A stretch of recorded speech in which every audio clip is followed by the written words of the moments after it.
Thanks for listening to the Red Treehouse, where I tell you scary stories to keep you up at night. You can listen to the Red Treehouse wherever you stream podcasts.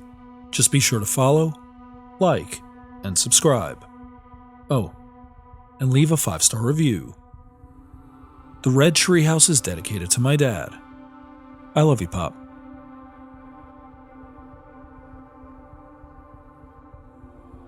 I've said this before, but of all the episodes I've produced over the past 2.5 years, my absolute favorites are the listener-submitted stories, and especially original horror stories.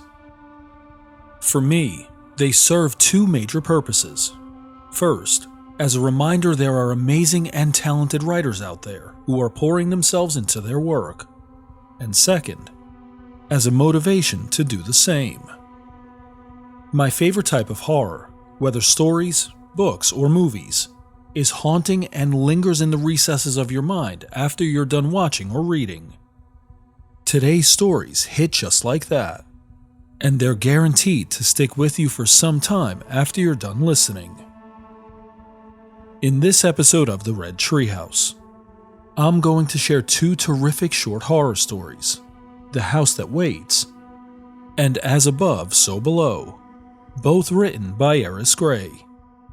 A huge thank you to Eris for sending these stories for narration. I'll include links to her social media accounts and her Patreon in the show notes, so be sure to check those out. Now it's time to sit back, turn down the lights, pull up the covers, and pay close attention as I read The House That Waits and As Above, So Below by Eris Grey. I'm your host, Will. Welcome to the Red Treehouse.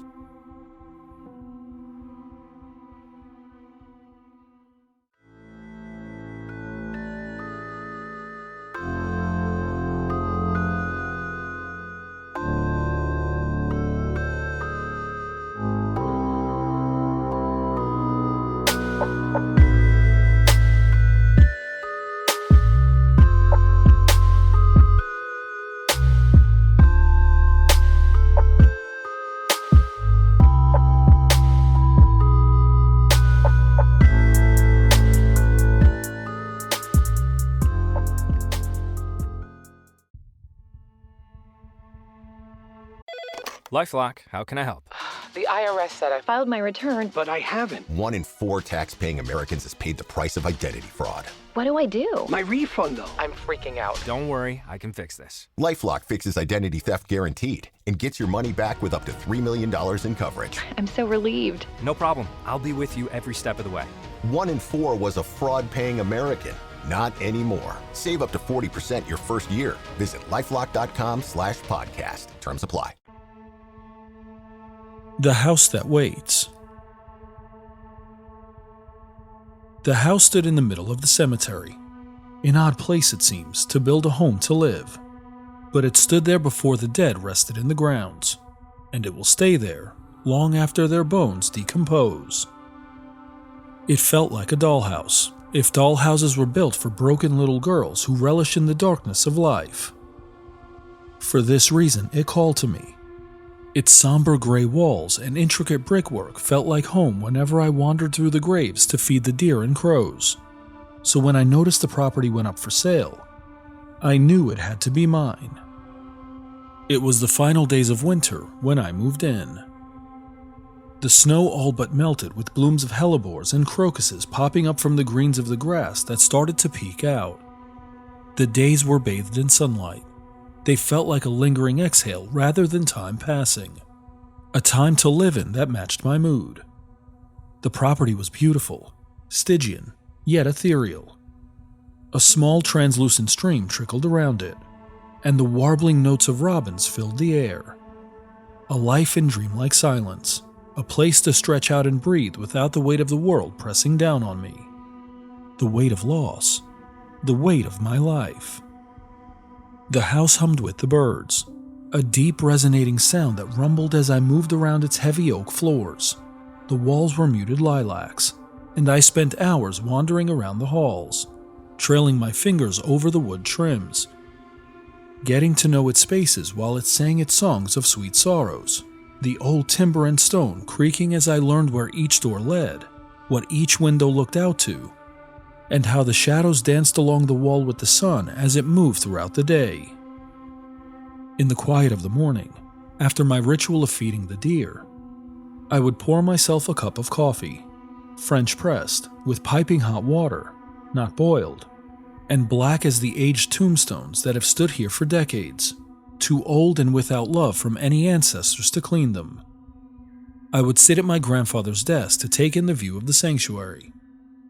There was a serene, morbid calm to being surrounded by both death and life. Bones lived deep under the earth to give life back to it, creating a world of lush grass, wildflowers, and tall evergreen trees that kissed the sky and gave home to the beautiful ravens and crows that lived on these grounds. I kept a journal of this life, its pages filled with fragments of stories of the people who once lived before their bodies graced the earth. The words came easily in the early morning. Memories that weren't mine swirled in my mind, visions of them lurking in the depths of this home. It fed these stories, the murmur of this old house, and sometimes I felt like I could hear the words being whispered into my ear, coming from voices deep inside of here, urging me to tell their tales. My mind would pulse from the intensity of it, the words that melted out of my pen. No choice but to step away and retrace my steps around the walls, seeing if I could find my way with my eyes closed, remember my voice in the blur of each passing day, only to return to the old desk in the evenings, the golden hour gaze of the afternoon sun looming shadows up the wall. I wrote them too, but more furiously. The words grew darker, with ire and sadness, and I could no longer tell where my mind began and the voices ended.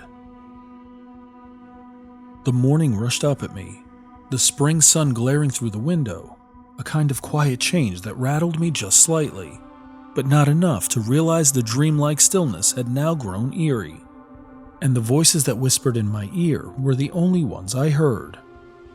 The sun, usually gentle and warm on my face as I brewed my morning coffee, was a confrontational stranger, its light no longer a soft haze, but a puncture to my eyes. But when I looked outside to take it all in, there was nothing. No soft outline of the flowers that burst through the ground.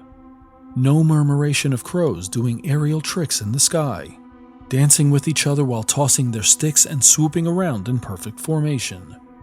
The air was still, breathless, just a storm of clouds that seemed to touch the earth. A gray encompassing is all I could see, as if the world outside simply disappeared. A strange foggy morning, I whispered to myself, unsettled but determined to coo at the shadows to make them nothing more than a simple change in weather. I picked up my pen to write down the stories that floated in my head, but they too went silent. The world went silent. Not even the scratch of the pen against the paper made a sound. I pushed away from my desk.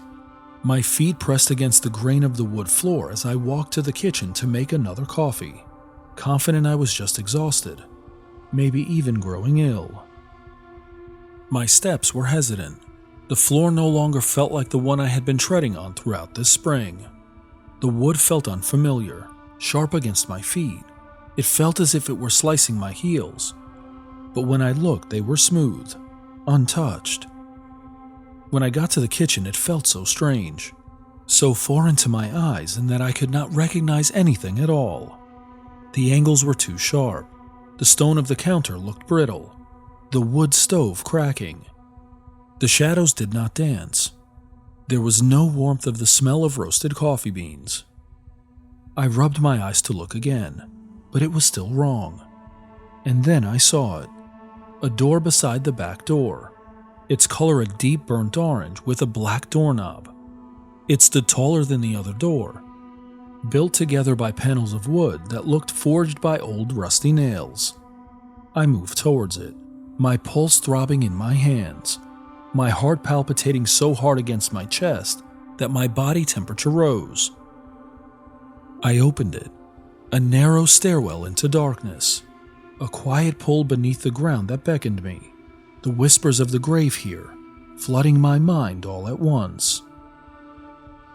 I desperately wanted to look away, but my eyes were fixated on the black. I swallowed hard to take a step down, my fingers on the frame of the door to still myself.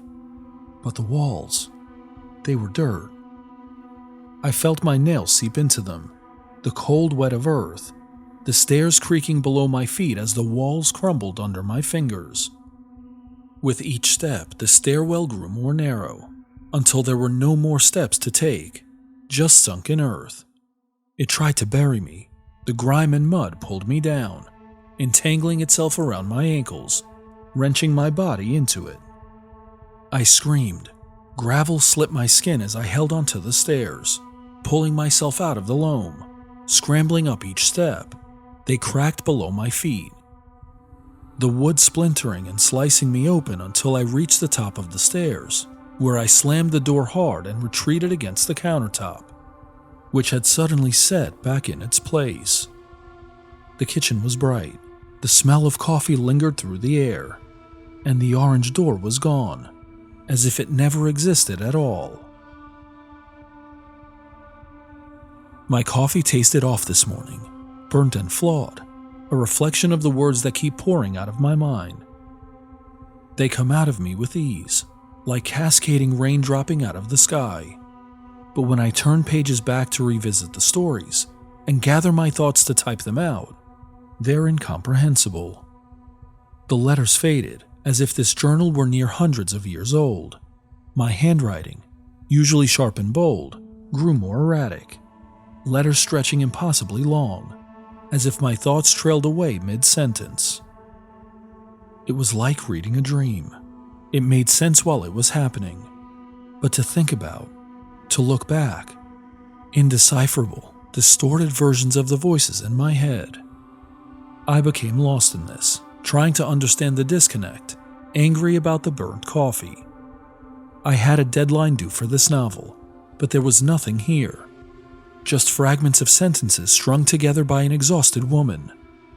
I tore the pages out, crumbled them up, and threw them in the waste bin below the desk.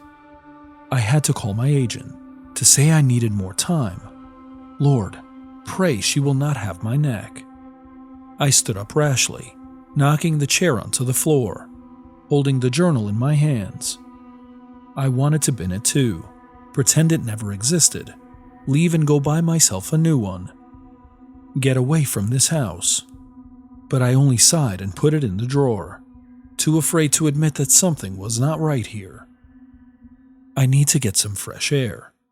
I spoke to nobody, picking the chair up and sliding it back into the desk. I walked to the door, dizzy with the incomplete thoughts and scattered letters of the pages. They taunted my inability and mocked the progress I thought I had been making. I grabbed my keys and made my way to the front door, feeling small inside this house. The door creaked as I opened it. It sounded like a cry, a whimper to pull me back, but I ignored it. I needed to get out of here. But the second I stepped outside, I was back in the house, standing in my bedroom, just outside my closet door. Dumbstruck, my breath hitched. I blinked and looked around my room. What the fuck? I was breathless in my speech. I turned around to see the closet door open, my clothes hung up neatly, the chain from the light dangling from movement. Flustered, I shut the door and turned away from it, but glanced back when I heard the whine of hinges as the door opened back up. Panic overtook me. I ran to the window to open it, but was taken aback by what I saw outside. The sunshine had completely dissipated. Outside were only swirls of deep indigos and rich plums, contorting around each other like vapors of mist. They mingled with the shimmering twinkle of fireflies in the sky. They seemed to blink in and out of existence. I pushed upwards on the window to escape into the night, but it wouldn't budge. I threw my fists against the glass, only for it to ripple under them, as if it were made from water that I could not penetrate. A seal between the house and the outside. My eyes started burning, my skin flushed. I couldn't breathe. Disoriented, my mind spun. The voices toppling over one another, whispering too many secrets at once. This is just a dream. This is just a dream. This is just a dream. I muttered to myself in a frenzy, stumbling backward toward the bed, my legs tangling as I fell onto it in a disoriented heap. I sat there, stunned, staring towards the closet door as I watched it open wider, letting veils of darkness slip out. Each layer darker than the next, it suffocated my surroundings until my vision was completely gone. The quiet was deafening. I opened my mouth to scream, but no sound came out. The silence swallowed me, and I lay there, collapsed, shouting at myself from the inside to wake up. I opened my eyes to my face cradled in my arms, nestled on the old desk. My head thudded, a headache that felt like something was knocking inside my skull. My hair was in shambles, the curls twisted into each other, knotted and frayed. My cup knocked over, coffee spilled all over the wood and dripping onto the floor. A sweet, sorrowful song of mourning doves lilted from outside. They sat on the windowsill, crooning at me, their chest rising with each hypnotic lull. A haunting lullaby better suited for night, but the sun was shining in from outside, the sky a perfect cerulean without a single cloud in sight. I breathed in a sigh of relief. I must have fallen asleep here last night, writing out thoughts and spinning stories. It was a dream, a nightmare really, but all in my head after all. I opened my notebook up to see the writing. Bold and intricate cursive flooded the pages, each word containing a secret the house had seemingly told me since I moved in here. Exhausted, sore, and yawning, I pulled myself off the desk, notebook in hand, to go to the kitchen and brew myself a fresh cup of coffee. I had half expected to see an orange door looming over me when I walked into the room, but it was exactly what it was, a perfectly quaint kitchen in a grand home. It had everything I needed within its four walls, namely just the delicious Robusta coffee that graced my French press multiple times a day. Heated, stirred, steeped for 4 minutes, pressed, and now I was sipping unearthly notes, wandering around my home. The morning sun kissed my skin as I mused over the words in the journal, my nose in it like a good book as I turned the pages as quickly as I turned the corners of each corridor, my feet able to find the path without my eyes leading the way. I tried to piece together how the stories would unfold, how I would tell them. Each tale of darkness from a home in a graveyard. I could market it as based on true events. It was semi-true after all. I do live in a house built in the middle of the cemetery, but there's no way these reveries were the actual accounts of departed souls from these grounds. But still, I cannot deny how flushed with inspiration my mind has been since I moved in. It's drowning in the tales of the dead, and drowning out the tale of my life. I flipped to a page about a room in the East Hall. It described a stairwell I've never seen before, one that twisted up to the attic. I found myself making my way up there, but I've wandered these halls every day, and I've never seen a stairwell. So surely these words must be my imagination, just stories I conjured up from the isolation of this old place, hauntings that exist only in my mind, unremitting and puzzling. I was beginning to get frustrated as I wandered around the home. My coffee was now cold, but the kitchen was so far away.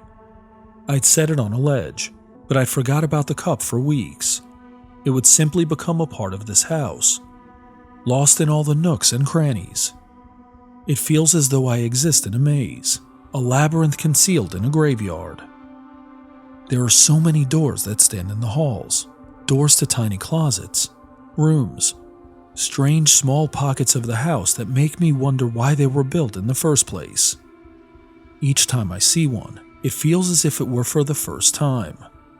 They disappear in my wake and reappear in other places. Or perhaps there are just too many of them that I forget they exist, or imagine they were there when they never were. I remember the touch of the wood frames as my fingers grazed against them, turning the doorknobs and peeking inside each one, nearly expecting to be greeted by a library, a fully furnished room, a closet full of heirlooms. But they're always empty. This house far too big for me to fill. Today, however, in this fleeting time after the nightmare, as I walk, I move away from the doors. Something is chilling and discordant in their appearance. They frighten me, disorient me, enough for me to turn around and head back to the west side of the house, to my living room, the place where my thoughts safely reside, a room that hugs me and holds me. Except every corner I take seems to loop back to this hallway. It stretches out before me, seemingly never ending, the muted lilacs on the walls blending in with the frames of the doors, like they were paintings.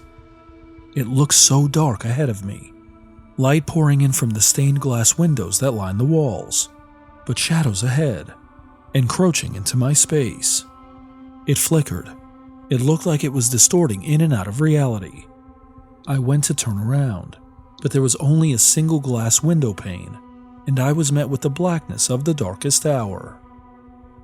No light, no twinkling fireflies, no swirling indigos. Just the void, the impenetrable dark, total obscurity, oblivion. I pulled on the hinges. They were stuck, corroded with rust. I pushed on the window, heaved on it, tried to wrench it open. My arms hurt from the force I put towards it. It did not budge. It remained perfectly intact as it gave me more visions of nothing. I shuddered. I wanted to scream, but only air came out. My body trembled in fear that my mind was once again placing me in terror. I ran, sprinted down the hallway. It wavered, endless, but there was no way to turn back. The world behind me shrank, collapsing, shrouded in darkness. Flickering lights burned out like smoldering embers. I was left in the chasm of the night. I went to grab the doors, but the handles were only an illusion. Darkness enclosed me, cruel and unyielding, suffocating me.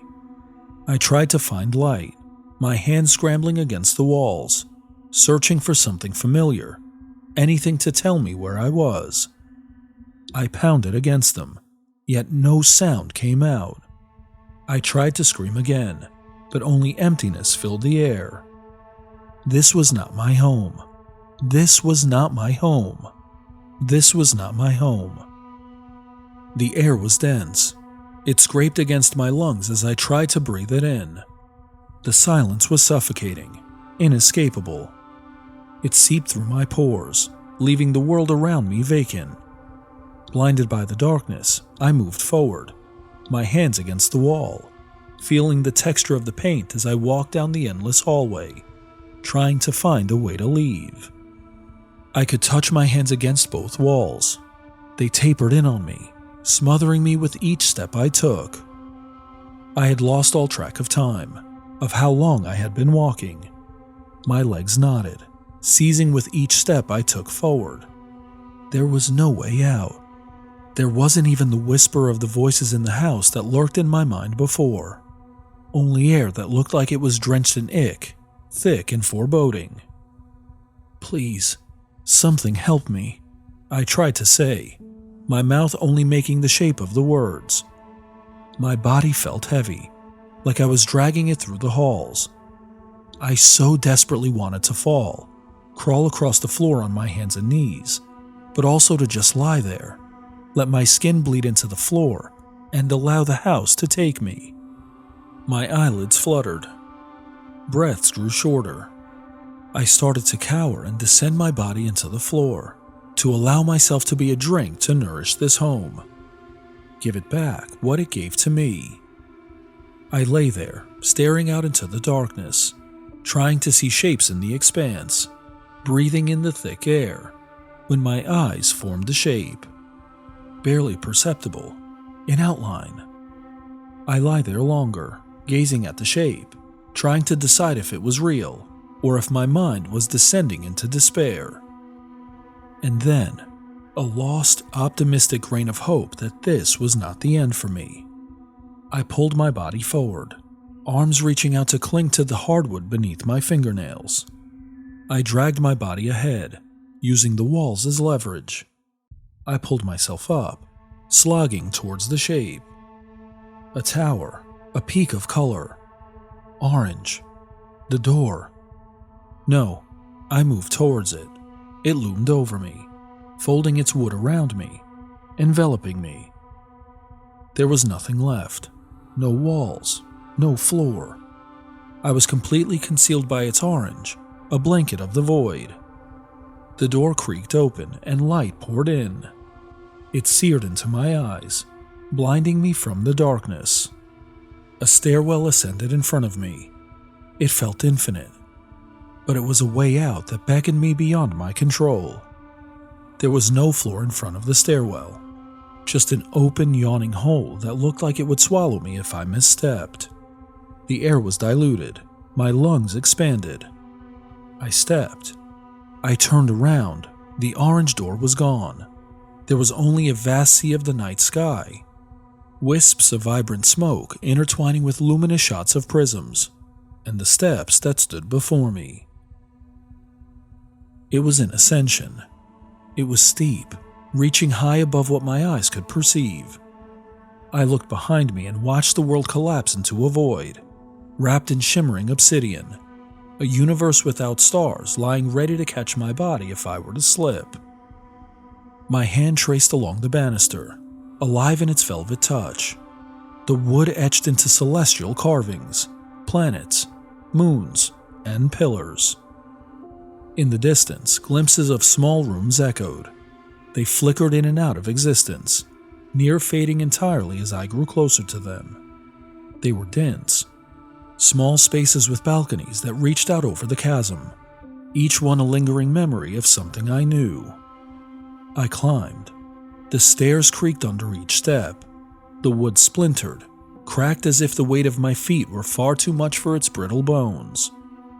I looked down to see them turn to ash as my foot lifted off them, each ember dissipating below me, the fragments scattering around, flickering, turning into soft specks of light that bounced off each other until they disappeared completely. I turned my attention to the rooms. They were like ghosts, fluttering in and out of this realm. Each one is a memory of the house I was in. The kitchen was to my side, the walls crooked, the island jagged. The coffee bar was toppled over with beans endlessly spilling off the counter into the abyss. Glass window panes drifted just outside them, the room broken apart, then brought back together in pieces. I pushed up more stairs. They grew softer with each step, the dust of the ashes fleeting up from under my feet. My grandfather's desk floated by me, the notebook back on it, pages flipping back and forth, the words wafting off of them. They swelled, scratching in the air like pen on paper. I tried to reach for it, but it wavered. A mirage. More ghosts of the things in the home I lived in. The stairwell had begun to shrink, the banister morphing from the velvet wood to brambles that held my hands and guided me. It grew more ragged, the wood splintering to cinder before I could even touch them. Each step was finite. I held onto the tendrils to pull myself upwards, my feet only touching pieces of debris that brushed the air below me. Each step ash, each ash burning embers. Light moved around me. I inhaled it and breathed out the wildflowers that graced the cemetery the house stood on. They lingered around me, morphing into the trees, mourning doves singing their mournful tunes, then gone, scattered like fractals in the air. Tears started to roll down my cheeks, nestling softly on my lips so I could taste the salt of them. I could not remember why I was climbing, my memory slipping as all I could see were pieces of the house fading. Lilac walls, so vibrant when I moved in. It was wallpaper adorned with beautiful flowers. But as the days went by, they faded. I see that now, and in front of me, not lilac at all, but gray, the color bleeding off it, the walls near translucent. The brambles start to illuminate. They've become veins of light, tendrils coiled around my arms, my body. They're moving me. The steps all but gone. All there is now is light, extraordinary colors my mind cannot fathom, and clouds, colossal towers of them, unlike any I've seen on Earth. They sparkled, the grays like silvers with the brilliance of only dead stars. I moved through them, effortlessly, my body being cradled by the luminescence. I was being guided upwards. The world below me nothing but infinite cosmos, specks of stardust that have always existed, and always will. They pulsated in me, and I knew I was them, of them, and it all made sense. I was the house, the cemetery, the bones within the graves that lined the property, the wildflowers, robins and mourning dove that sang me their sorrowful songs. I was the sun that shone through the windows, the warmth that kissed my cheeks, and the darkness that lured me underground. It was all of me, and I was all of it. There was no end. There was no darkness, no light. It all but unraveled from my skin. There was no abyss, no chasm of infinite emptiness, only a precipice, not of brick or hardwood floors, not endless stairs, but sheer infinity, a bend in space, in time, a place to exist while the universe unraveled. And it did, and I did with it.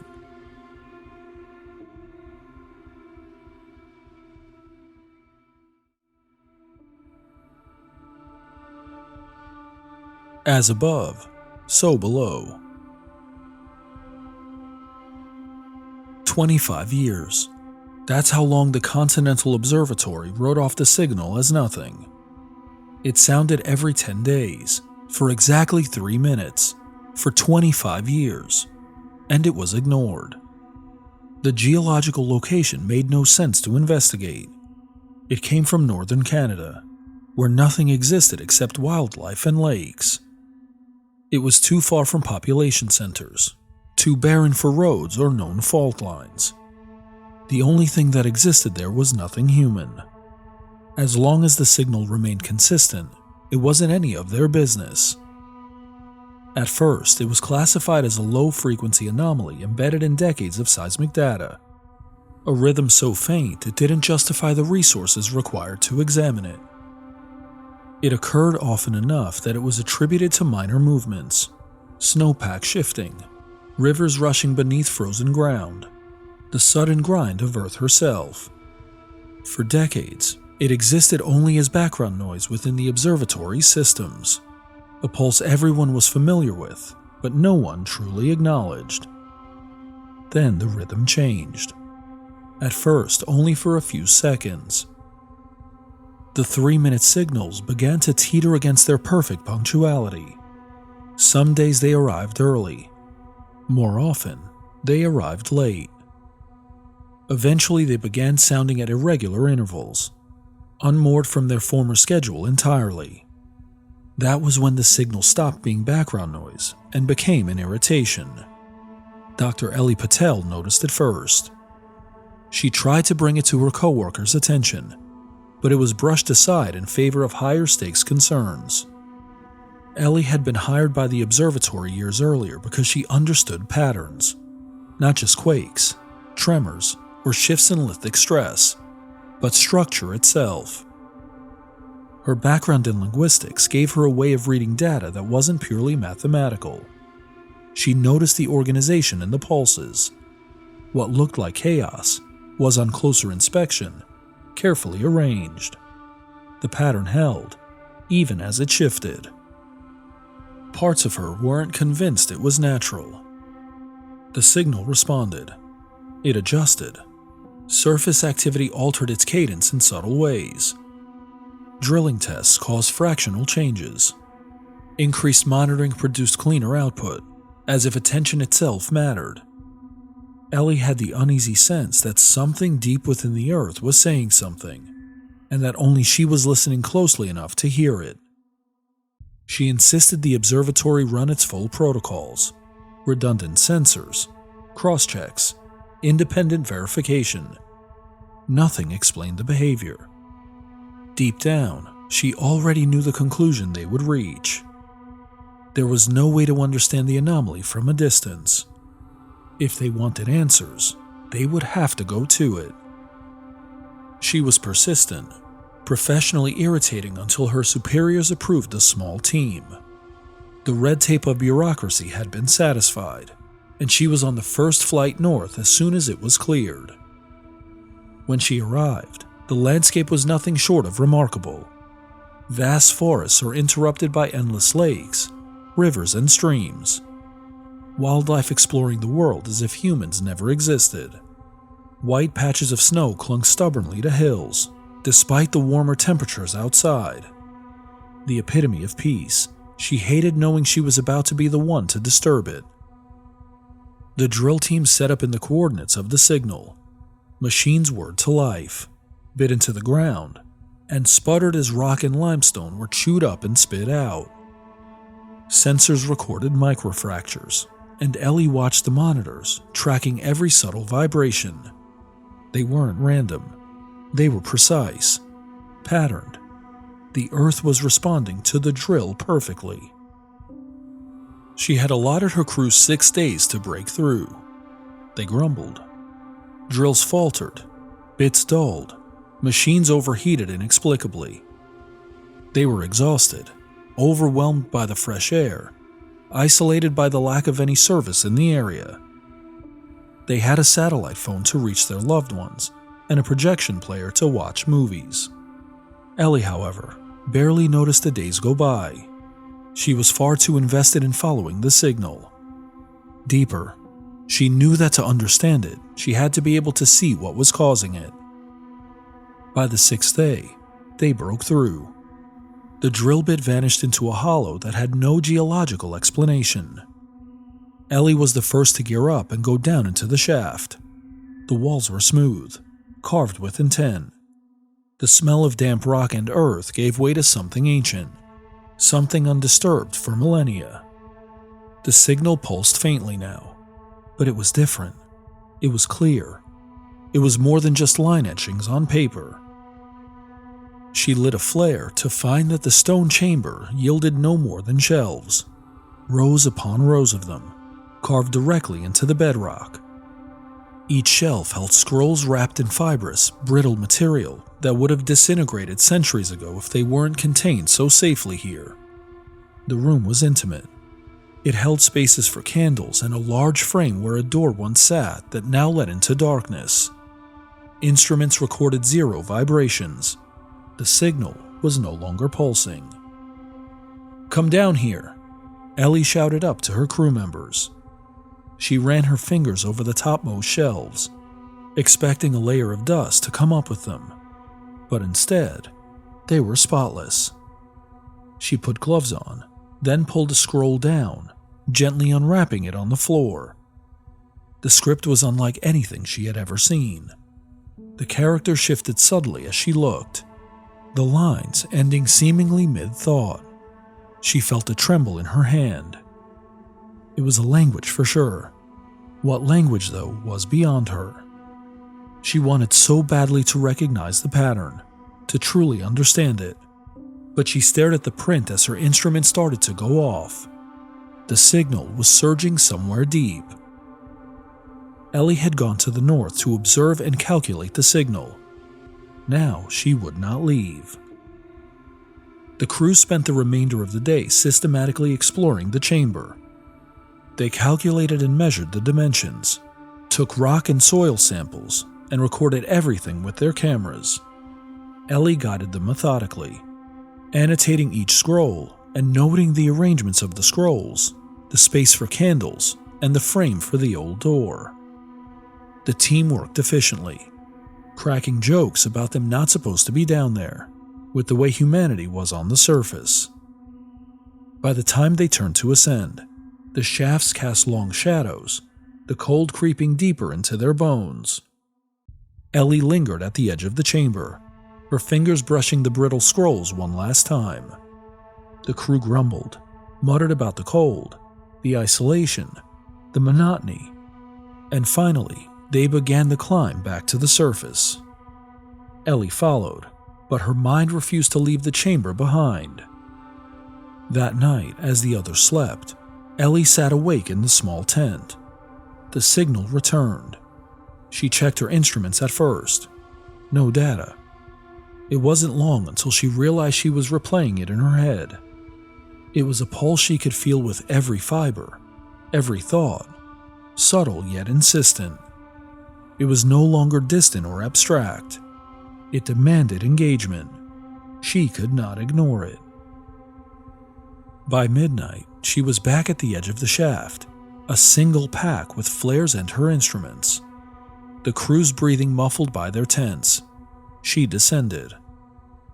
The darkness swallowed her almost immediately. Her flares threw walls of amber light against the carved shelves, illuminating scrolls that seemed to shift subtly in response to her gaze. She unwrapped one, then another. Each line of text quivered under her attention. Her mind felt a connection, as though the language were reaching into her, reading her, learning her patterns, her thoughts, her grief.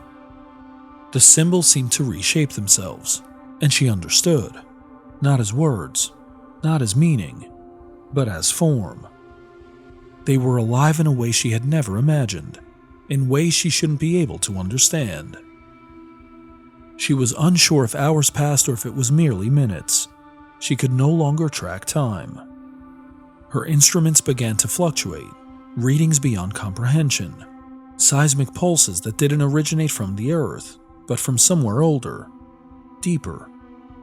The scrolls responded to her alone, aligning, linking, forming shapes and structures her brain strained to hold. Her instruments started going off.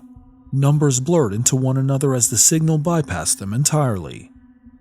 Ellie felt it inside her, a low, invasive presence needling through her skull, tugging gently at the spaces between her thoughts. Her eyes flickered to the open doorway. She took a step towards it. She stepped inside, and the darkness encased her. She lit another flare and threw it down the hall. The red fire was suffocated almost instantly. She took another step forward, this time with the flare in her hand, lighting only a fraction of the space around her. She moved down, her fingers grazing the wall. It was cold, damp. She could barely see as she continued to move. The signal pulsed in her head. For a mere second, she saw a sky. Not the sky she knew. There was no cerulean blue with beautiful clouds that lingered over hillsides, but blood red, thick, pressed low over an unfamiliar horizon. Then she was in the tunnel again. Ellie staggered, catching herself against the wall. She took a deep breath and leaned against it. It was real, cold, solid, but real. Another flash of the sky, but this time with shapes that moved beneath it. They were behemoths. Their outline refused coherence. They did not move in a way she understood. They did not walk, nor crawl. She blinked and was back in the tunnel.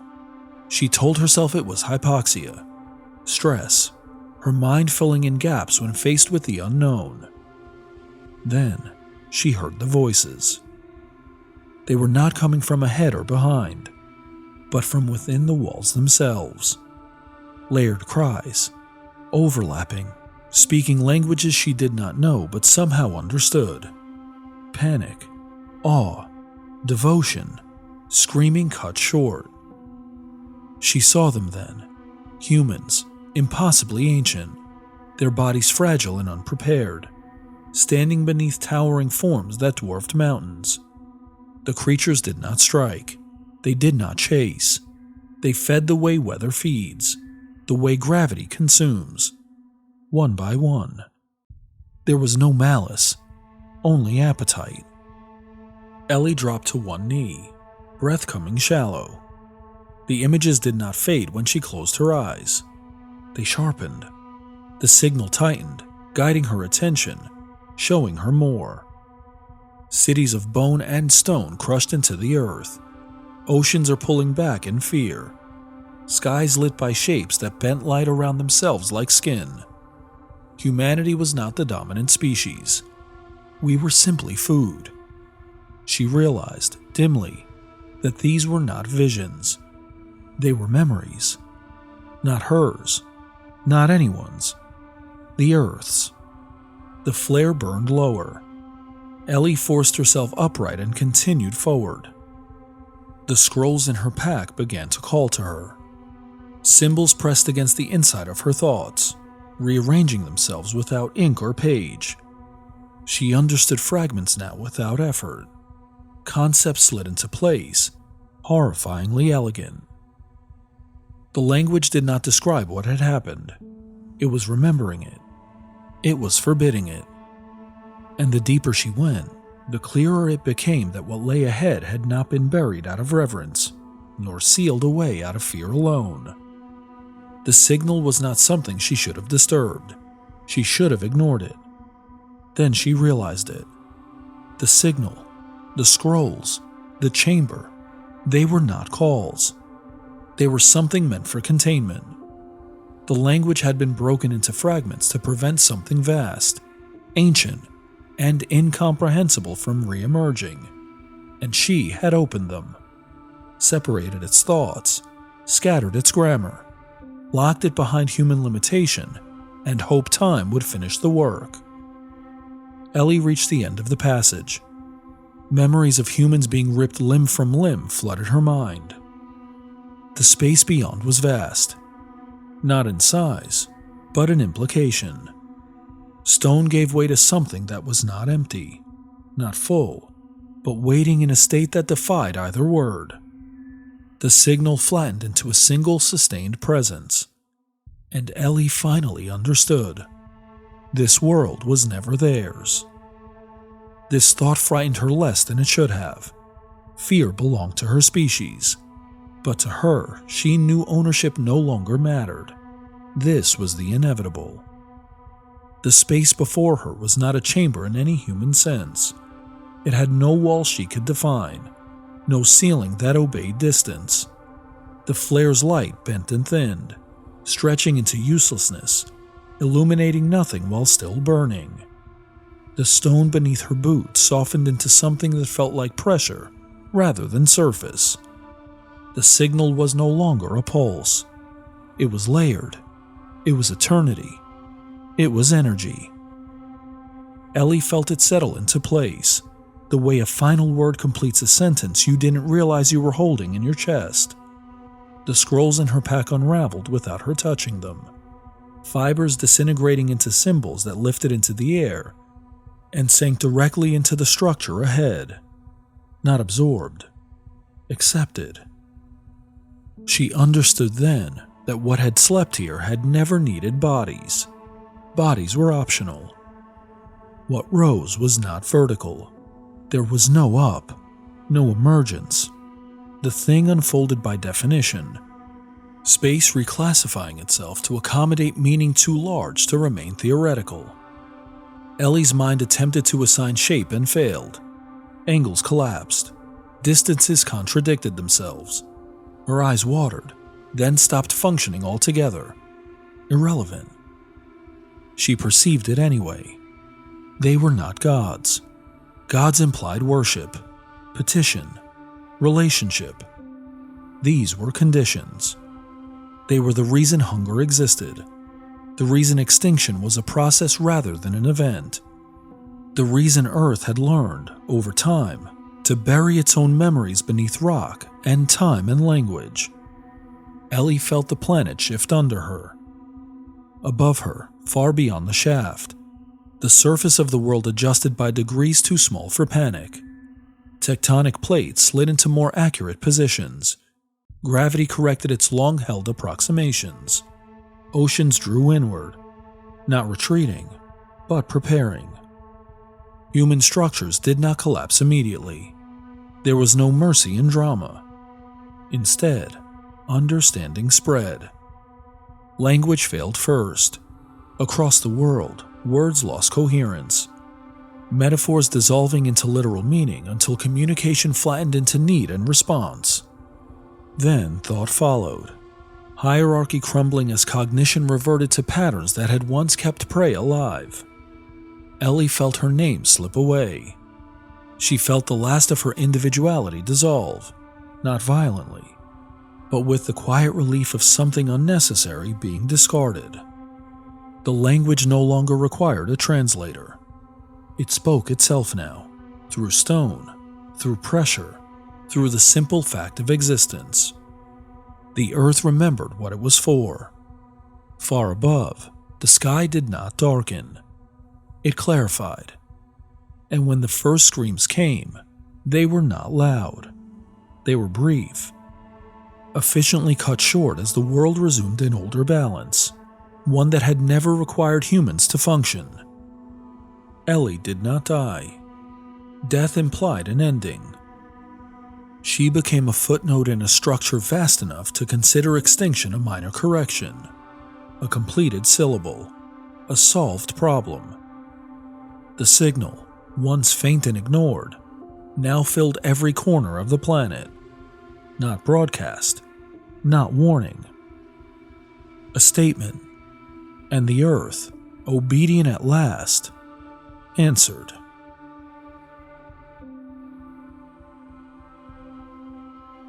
What did you think of these terrific short horror stories? Comment or email redtreehousepod@gmail.com. A huge shout out to Eris Grey for submitting them. It's always my privilege to share your work in this way. As a reminder, be sure to check the show notes for Eris's social media handles and the link to her Patreon.